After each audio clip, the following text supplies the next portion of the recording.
The one that comes to mind the quickest is I went to Nashville to visit my sons, and my son Henry plays the trumpet. He's very, very good, and he had some, and I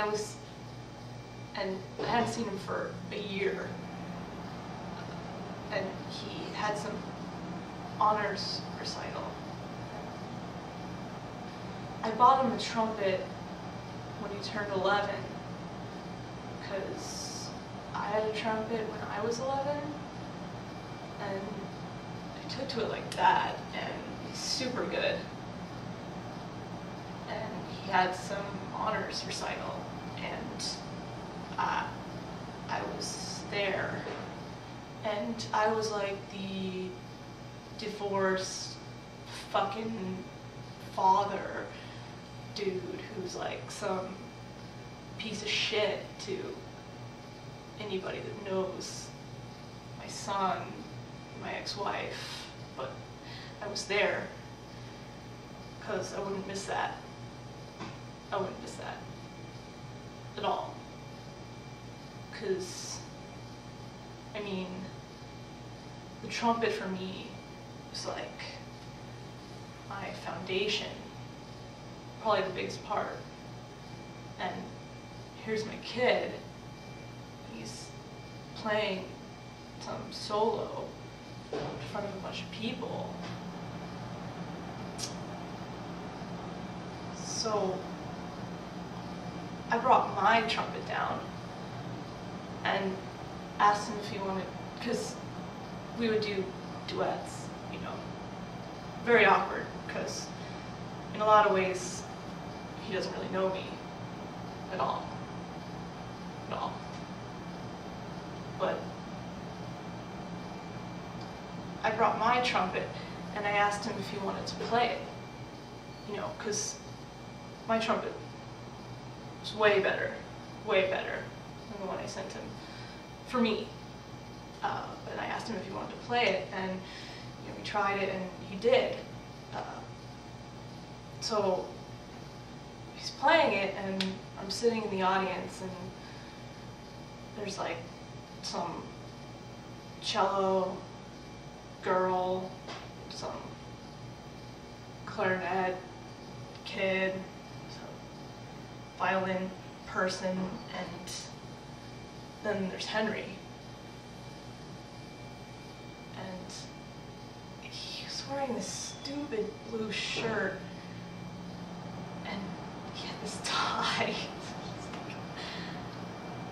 Oh shit, I should have dressed you too, but he had this stupid tie, and he has this curly hair, like this big, crazy ass curly hair, and just, I mean, he has my trumpet, and his trumpet teacher, before the thing, you know, he said, I don't know, Henry, you sure you feel like you should play this? I mean, maybe you're not used to it, and I'm like, you know, it's a really good fucking horn. It's French benge, and you know, I did a paper route to buy that horn when I was 14, and it's my horn, and I think he can play it. He tried it earlier today, and it sounds real good on him. So the teacher's like, all right. So he plays it, but his tie was like, when he was playing it, it's like his tie was like over here, and like his hair, it just looked like he had a fucking mop on top of his head. But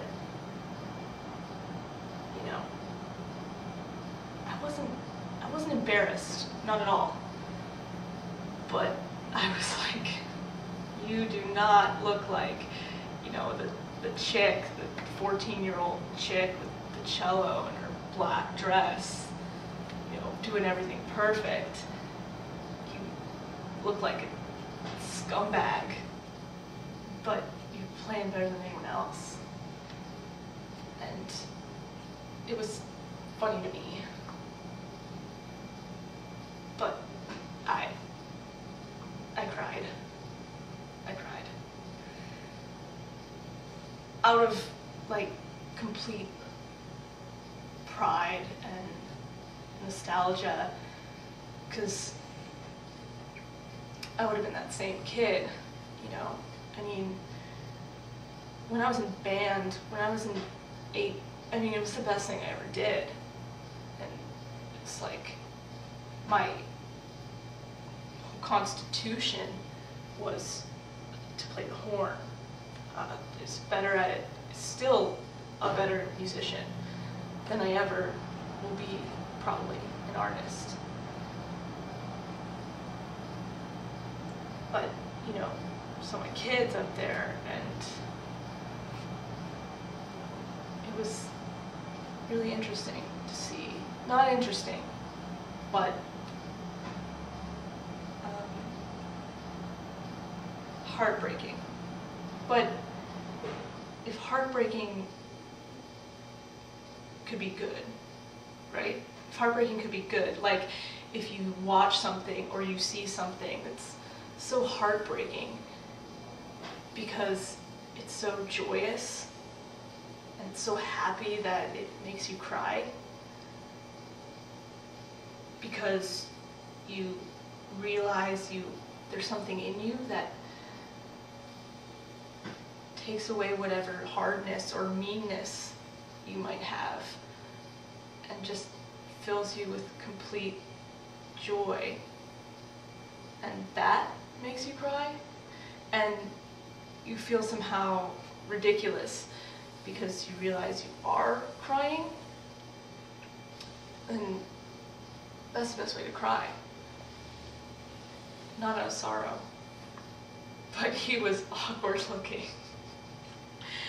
I mean, he had this dumb fucking looking tie on, but that made it better. But yeah, I cried. I cried. Pretty hard, but pretty good.